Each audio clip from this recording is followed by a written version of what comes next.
పోతే కీర్తన 51వ అధ్యాయంలో ఏం చెప్తున్నాడు? ఒకరు చెప్పండి చాలు, గేదెల్లాగా అరవకండి. నీ సన్నిధిని నన్ను నీ సన్నిధిలో నుండి నన్ను త్రోసివేయకు అంటే పాపం చేయడం వలన, పరిశుద్ధాత్మ లోపల బయట పోవటం వలన, పరిశుద్ధత పోవటం వలన దేవుడు అతని దగ్గర నుంచి వెళ్ళిపోయాడు అంటే సన్నిధి అతని దగ్గర నుంచి పోయింది. ఇంతవరకు వెలుగు ఉంది, లైట్ ఆర్పేసి ఏమవుతామా? దేవుడు వెలుగై ఉన్నాడు. వెలుగైన దేవుడు బయటకు పోతే ఏమవుతుంది? నీ హృదయం చీకటి అయిపోతుంది. చీకటి అంటే ఎవరికి సంబంధమైనది? అది సాతాను సంబంధమైనది. సాతాను సంబంధమైన చీకటి నీలోకి వస్తే అక్కడి నుంచి కష్టాలు, బాధలు, శ్రమలు, నిందలు ఎంత ప్రార్థన చేసి వినబడదు. దేవుడు వినడు. పాపుల ప్రార్థన ఆయన మనం ఆలకించడం ఉంది బైబిల్లో. నీలో పాపం పెట్టుకొని దేవా దేవా దేవా దేవా అరుస్తుంటే ఏమవుతుంది? దావీదు పాపం చేశాను ఒప్పుకోవట్లేదు. నీ సన్నిధి నాయుధుల్ని త్రోసివేయకమో, నీ పరిశుద్ధాత్మను అంటే పాపం చేసామంటే ఏమైందమ్మా? అమ్మా నిద్ర మొత్తం పాపం చేసామంటే ఏముంది? నర్చిపడ్డమా? నర్చిపడి వచ్చావు మరి కొంచెం కాసేపు ఆగలేవా? సాయంత్రం 6 గంటల కాదు, అప్పుడు నిద్రపోతుంది నాకు. జాగ్రత్త వినండి, దేవుడు వెలుగై ఉన్నాడు. అవును తెలుసు కదా, వెలుగైనా. మీరు వెలుగులో ఉన్నారా చీకట్లో ఉన్నారా? వెలుగులో ఉన్నారు. వెలుగులో నా ముఖం నీకు కనబడుతుందా? మీ అందరి ముఖం నాకు కనబడుతుంది. నల్లగా తెల్లగా ఎర్రగా ఉన్నారు, రైట్. అయితే మరి దావీదు అంతవరకు వెలుగులో ఉన్న దావీదు, దేవుడు వెలుగై ఉన్న దేవుడు రోజుకి 7 సార్లు ప్రార్థన చేసే దావీదు మహారాజు చిన్న తప్పు చేశాడు, పాపం చేశాడు. దానివల్ల ఏమైపోయింది? దేవుడు అతను విడిచిపెట్టేశాడు. అంటే వెలుగులోని చీకటిలో పోయాడు. ఎంత ప్రార్థన చేసినా వినడు.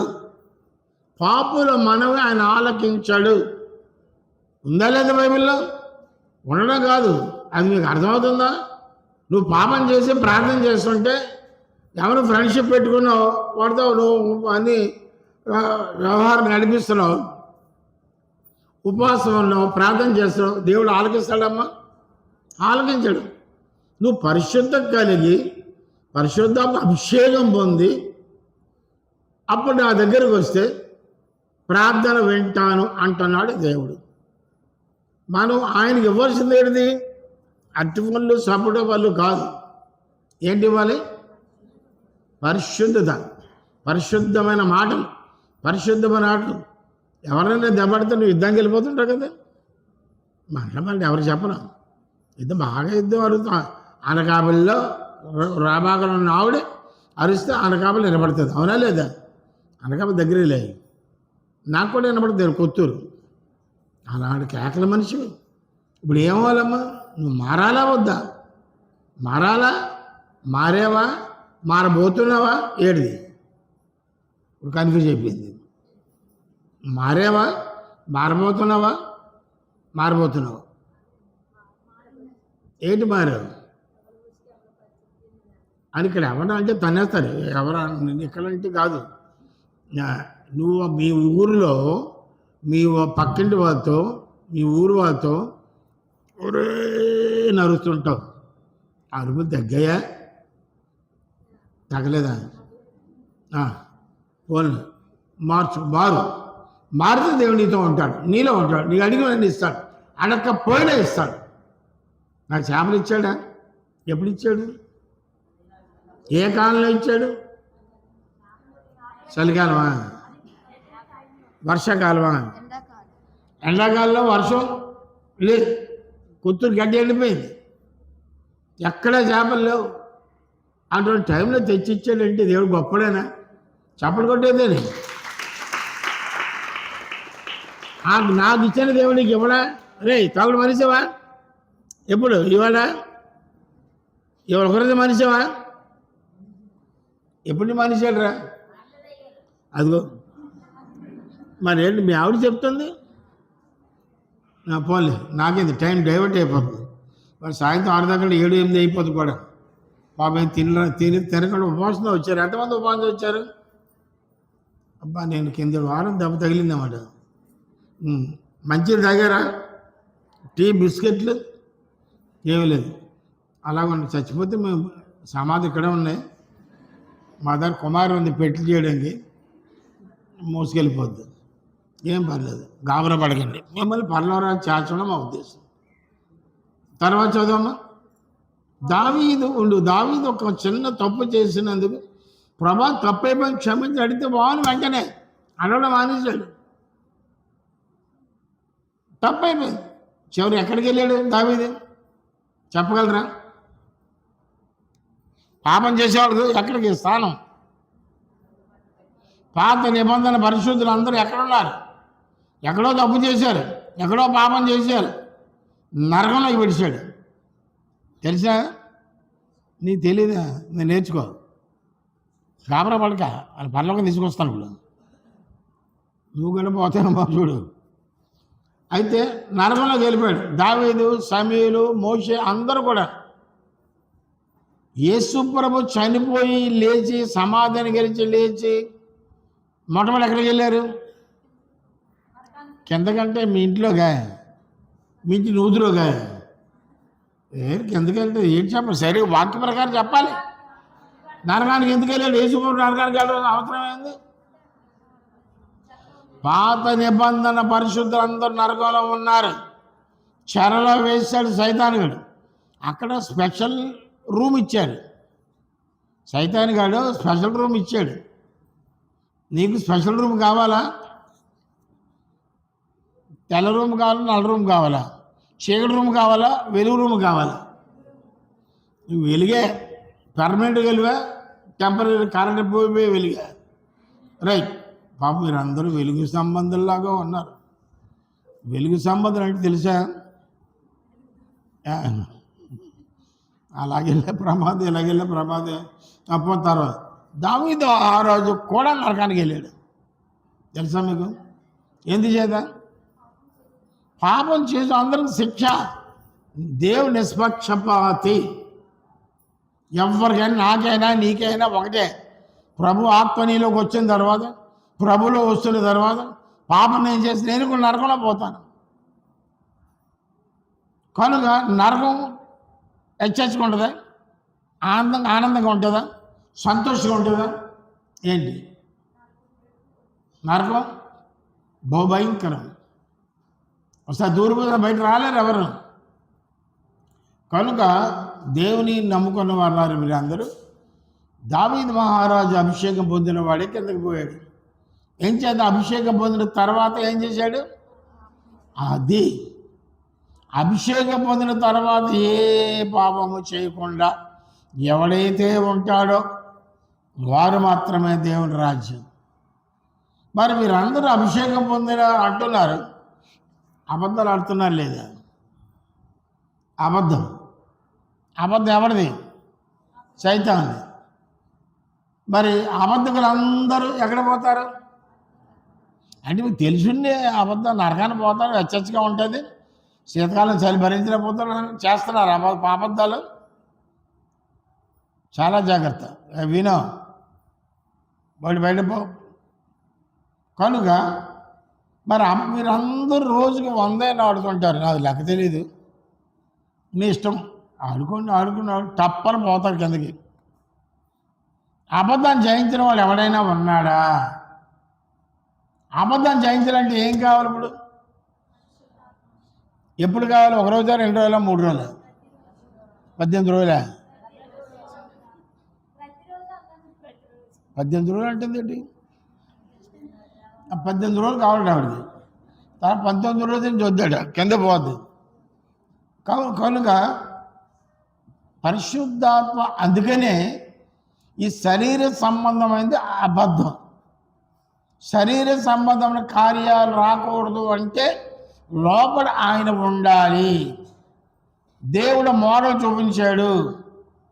అభిషేకం నువ్వు పొందాలి అంటే నేను నీలోకి రావాలి. నీలో ఉన్నంతకాలం నువ్వు ఏ పాపం చేయకుండా నేను శరీరాన్ని, ఆత్మను, ప్రాణాన్ని కాపాడుతాను. అది మనకు కావాలి కదా. ఈ లోకంలో తింటున్నాం, తిరుగుతున్నాం, అన్నీ ఫ్యాక్టరీస్కి వెళ్ళిపోతున్నాం, అన్నీ చేస్తున్నాం. దేవుని నమ్మిన వారు ప్రత్యేకతమైన జీవితం కావాలి. మా చెల్లి కూతురు కొడుకు పెళ్ళిళ్ళకి వెళ్ళాను, భోజనం తినమంది, నేను తిన్నాను, ఈ డబ్బులు తీసుకుంది, డబ్బులు మా తీసుకుంది. మరి అది మామూలే కదా. డబ్బులు తీసుకుంది, నువ్వు తినరా అంది, నేను తిన్నాను. నీకైనా సింగినాదం అంది. సింగినాదం అటేటో బంగినాదం, సింగినాదం. మన ఇంట్లో అద్దెకుంటే చూడు పద్మావతి అంత స్పీడ్గా తింటుంది, అది క్రైస్తవురాలు కాదా, నీకే వచ్చింది అది అంది. ఆవిడది మతం, నాది మీదేంటిది? క్రైస్తవ మతం ఎప్పుడు కలిసిపోయావు? ఎరుగు మార్గం నీది. మీ పాస్టర్ గారు వార్తలు అవి చెప్తున్నాడు. ఆ పిల్లాడు మంత్రాలు చదువుతున్నాడు వాడు. రైట్. కనుక దావీదు మహారాజా పడిపోయాడే, సరిగ్గా ఏ బలహీనత ఉందో అదే చూస్తాడు దేవుడు. సైతాన్ పాత జీవితంలో ఏ బలహీనత ఉందో, ఏ ఫ్రెండ్షిప్ ఉందో, ఏ అలవాటు ఉందో అదే అలవాటు, అదే బలహీనత మళ్ళీ తీసుకొస్తాడు నీ జీవితంలోకి. ఎంచేత నీ పెట్టులోకి వెళ్ళే వరకు మనం వెంటాడుతూనే ఉంటాడు. ఎవడాడు? సైతాన్. ఫ్రెండ్స్ ద్వారా, ఎవరి ద్వారా వెంటాడుతూనే ఉంటాడు. కనుక దావీదు మహారాజు కూడా తట్టుకోలేకపోయాడు, నిలబడలేకపోయాడు, పరిశుద్ధ కాపాడుకోలేకపోయాడు, పడిపోయాడు. తర్వాత చదువు.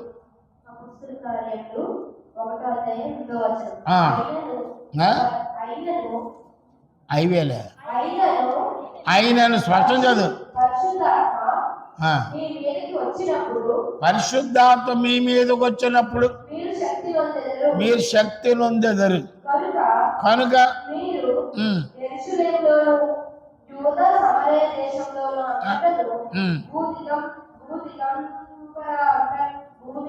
నువ్వు చెప్ప. ఇది అక్కడ సామలకోట భాష వచ్చేసింది. మొన్న పెళ్ళేది సామలకోట. జాగ్రత్త రండి, నేను అడుగుతాను మధ్యలో ఆడాలి. పరిశుద్ధాత్మ మీ మీదకి వచ్చినప్పుడు శక్తి నొందెదరు. అంటే మా వడ్ల లక్ష్మి, కలుపాక లక్ష్మి, పరిశుద్ధాత్మ మీ మీదకి వచ్చినప్పుడు శక్తి నొందెదరా. ఆమెను బొడి తీసేవేటి? వేరు నాకు బాగుందయ్యా, నువ్వు ఇప్పుడు బాగున్నా, అందంగా ఉన్నావు, పోలే మీ ఆయనే అనలేదు కదా. చాలా సంతోషం, దేవుడు నీలోకి వచ్చాడు. అయితే పరిశుద్ధాత్మ మీ మీదకి వచ్చి చెప్పండి. పరిశుద్ధాత్మ నా మీదకి వచ్చినప్పుడు శక్తి నొందేదను. ఏ శక్తి? లోకశక్తి వేరు, పరిశుద్ధాత్మ శక్తి వేరు. సైతాన్ శక్తి వేరు, దేవుని శక్తి వేరు. ఇప్పుడే పరిశుద్ధాత్మ మీ మీదకి వచ్చాడు. పరిశుద్ధాత్మ అంటే ఎవరు? దేవుడే ఆ రూపములో నీలోకి వచ్చాడు. నేను వెలుచున్నాను, మీకు వేరొక ఆదరణకర్తను పంపుచున్నాను అన్నాడు. యేసుప్రభు వెళ్ళిపోయేటప్పుడు అందరికీ ఆ కొండ మీద కనబడి, నేను వెళ్తున్నాను, మీకు వేరొక ఆదరణకర్తను పంపుచున్నాను. ఆయనే పరిశుద్ధాత్మ. యేసుప్రభు మన మధ్య శరీర రూపంలో లేరు, కానీ ఆయన వెళ్ళి ఎవరు పంపించాడు? ఆదరణకర్త. కష్టకాలను ఆదుకునే దేవుడు, నువ్వు మొర్ర పెట్టుకుంటా మొర్ర వినే దేవుడు ఆత్మరూపంలో నీ దగ్గరే ఉన్నాడు. యేసుప్రభు ఫోటో కాదు, యేసుప్రభు ఆత్మరూపం నీ దగ్గర ఎక్కడ పిలుస్తాడు వస్తాడు. మరి అంత గొప్ప దేవుడు నీలో ఉండాలి అంటే నీ పాత పాపాలన్నీ క్షమించబడాలి. పాత పాపాలన్నీ క్షమించబడాలి. ఆ రక్తంతో మచ్చలా కూడా కడగబడాలి. అప్పుడు దేవుడు నీలో పరిశుద్ధ స్థలమైన హృదయంలోనికి వచ్చి నివాసం చేస్తాడు. ఆ నివాసం చేస్తే నీకు ఆనందమే, ఎప్పుడు సంతోషమే. తలంచిన వెంటనే నీ కార్యం జరిగిపోతుంది. ఒకసారి చెప్పాను, ఇక్కడ బొమ్మలు తయారు చేయించాను. బొమ్మ 1,20,000, 3 పునాది 3 బొమ్మలు 3,60,000. వాళ్ళ అనకాపిల్లాడు బొమ్మలు అయిపోయినాయి, డబ్బులు వచ్చి పట్టుకెళ్ళిపోయాడు.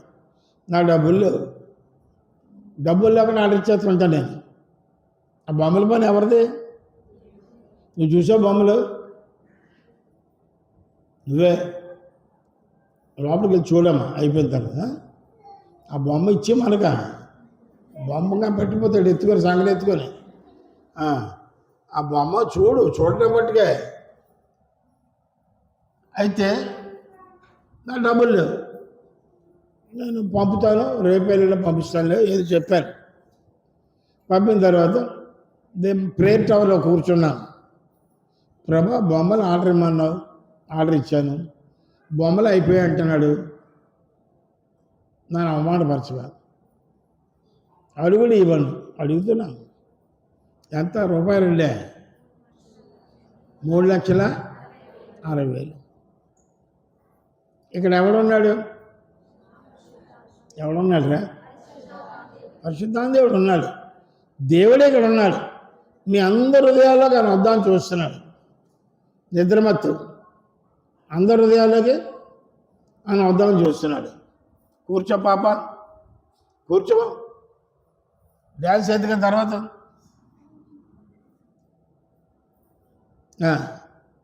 అయితే అడిగాను. సెల్ అక్కడ ఉంది. సెల్ టిక్ ఉంది. టిక్ అంటే ఏంటిది? ఏదో వచ్చింది అనుకోండి. ఎంత కావాలి నాకు? 50,000 కాదు, శివుడు దాని సామలు కూడా దాని 60,000. 10,000 మింగంతా చూస్తుంది. 3,60,000. సరిగ్గా ఫోన్ చూశాను, ఇప్పాను. 3,60,000 పడింది. చెప్పకూడ దేవుడికి. ప్రార్థన ఆలకించే దేవుడైనా ఆయనకి ఏం పెరుగుతుంది? ప్రార్థన ఆలకించేవాడా అంది. మరి ఈ ప్రార్థన ఎందుకని ఆలకించట్లేదు? లోకానుసారంగా ఉన్నావు, శరీరానుసారంగా ఉన్నావు. ఆత్మానుసారంగా ఎవరు జీవిస్తారో ఆత్మ అయిన దేవుడు నీలో ఉంటాడు. నీ తలంచిన వెంటనే కార్యం చేస్తాడు. అలాగనే కట్టాను అంతాను. ఎవరిని సంఘంలో కానీ 10,000 కానీ 5,000 కానీ 1,000 కానీ అడగలేదు, అడుక్కోలేదు. దేవుడు అడుక్కోమన్న దేవుడు కాదు. పిలుచుకున్నాడు, వాడుకుంటున్నాడు. తన ఇష్టానుసారంలో కూడా జీవించినప్పుడు ఉన్నప్పుడు నా అవసరాలన్నీ తీరుస్తాడు. ఆయన ఏం చేయమన్నాడు, ఎక్కడ చర్చి కట్టమన్నాడు అన్నీ ఆయన గైడెన్స్ ఇస్తే పలానా పెదవిల్లో కట్టు అంటాడు. పెదవిల్లో కడతాం. కట్టు అన్నవాడు ఆయన, డబ్బులు ఇచ్చేవాడు కూడా ఆయనే కదా.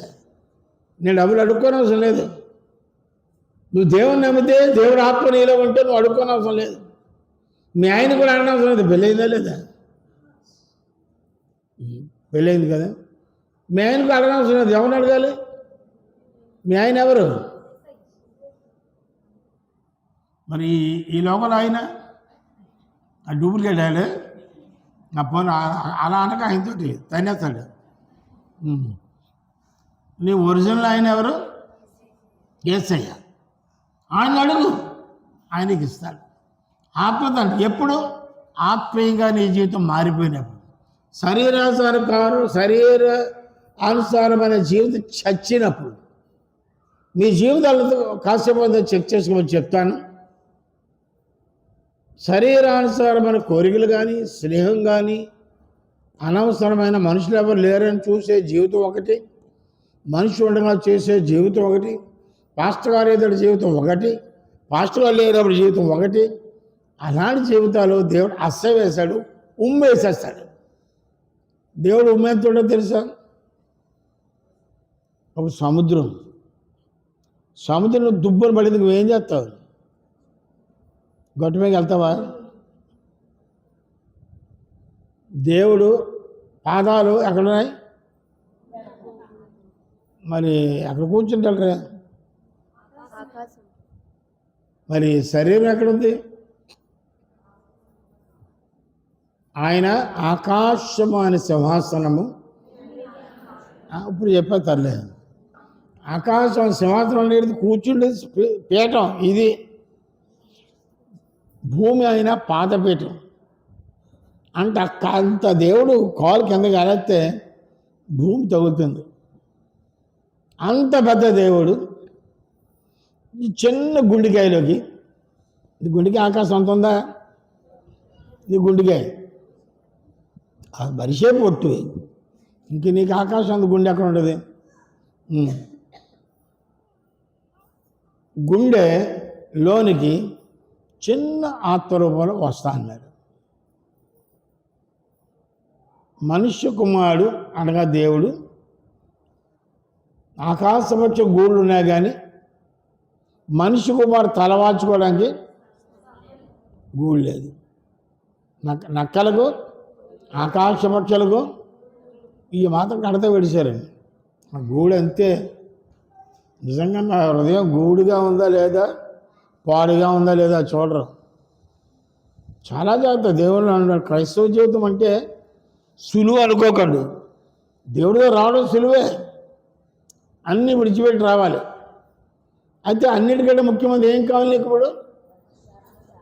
పరిశుద్ధాత్మ కావాలంటే నీ లైఫ్ ఎలా ఉండాలి? అన్నింటిలో బాగుండాలంటే అన్నింటిలో డ్యాన్స్ చేయాలా? చూడ ఆవిడ ఆవులను తీసుకుంటే ఇందా బట్టి ఆవులను తీసేస్తుంది. నాకు కూడా వచ్చేసేటుంది ఆవులంతో. ఆవులంతో జంపుకి దెయ్యం అది, నాలుగు రాదులే. పోలే దానికి ఉంది. తర్వాత చదువు. మూడో అధ్యాయం 3వ వచనం. అంతటి యేసు అతనితో ఒకడు కొత్తగా జన్మిస్తారే కానీ అతడు చూడండి, కొత్తగా జన్మిస్తే కానీ దేవుని రాజ్యం చూడలేడట. మనం దేవుని రాజ్యం చూడడానికా, దేవుని రాజ్యంలోకి వెళ్ళడానికా మనం నమ్ముకున్నాం? అమ్మ చెప్పు తల్లి. చూడడానికా, వెళ్ళడానికి. మొదటి స్టెప్ ఇచ్చాడు చూడడానికి. కొత్తగా జన్మిస్తే దేవుని రాజ్యం చూస్తాడు. అక్కడి నుంచి ఎలా ఉంది మధ్యాకర్షణ ఎలాడుతుంటా నువ్వు చూస్తాడు. మరి అక్కడ దగ్గర ఉందా, లోపలికి వెళ్ళాలి ఉందా లేదా? చదువు. ఒక నీటి మూలముగా అనగా బాప్టిజం ద్వారా, ఆత్మ మూలముగా అంటే పరిశుద్ధాత్మ ద్వారా జన్మిస్తేనే కానీ దేవుని రాజ్యములోనికి చాలు. దేవుని రాజ్యములోనికి వెళ్ళాలంటే ఏం చేయాలమ్మా? 2 జన్మలు ఎత్తాలి. ఒకటి ఏంటమ్మా? నీటి మూలంగా ములిగిసి ఉంటావు కదా, ములిసావా? సముద్రంలోనూ గోతులను అక్కడ. మరి ఆత్మ మూలంగా జన్మించలేక నువ్వు, అవునా కదా? పెళ్ళికూతురుగా పెళ్ళి అయిపోయింది కదా, పెళ్ళికూతురు బుర్రంచగా. మరి ఆత్మ మూలంగా జన్మించాలా వద్దా? అంటే ఆత్మలు జన్మించాలంటే అర్థం ఏంటమ్మా? పరిశుద్ధాత్మ పొందాలి. రెండవ ఆత్మమూలముగా బాప్తించేవారు ఎవరు? యేసుప్రభు. నీటి మూలముగా బాప్తించేవారు ఎవరు? దైవజనుడు. అర్థమవుతుందా? నీటి మూలముగా బాప్తిజం ఇచ్చేవాడు శరీరానుసారంగా, శరీరానికి బాప్తిజం ఇచ్చేవాడు. పాపాలు ఒప్పుకున్న తర్వాత, విడిచిపెట్టిన తర్వాత బాప్తించేవాడు నరుడు, సేవకుడు. తన ఆత్మమూలముగా బాప్తిజం ఇచ్చేవాడు